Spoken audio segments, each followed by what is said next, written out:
Okay, 2002 Mercedes S550 with the dull matte finish, doing the paintless dent repair on it, and you can see there was nothing on the trunk. And you can see on this side though, I did this quarter panel, This is the matte finish. This is a non-clear coat finish. I did this quarter panel. I did this rail. I did all this quarter panel right here, and there was only one or two on the door, and then I did this fender right here, which came out great. It's a matte finish. This is very difficult to do, and I did the roof on it also.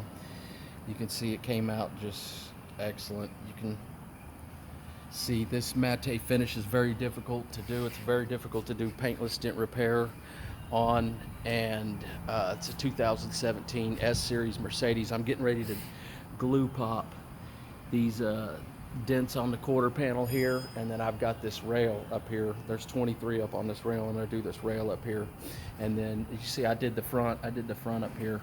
I glue popped. There was probably 20 in this area right here that I've already done, and so you can see these now. It's a very difficult car to do. It's not with the dents. The dents are any deeper, it's really not really PDR. It's just going to show too much. It's going to be really wavy and bumpy like a fat girl's rear end. So it's not a great car to do. And I had to do the headliner on it, which I spent at least 2 hours on. And so it's just a not a very fun job to do. So anyway, 2017 Mercedes S550.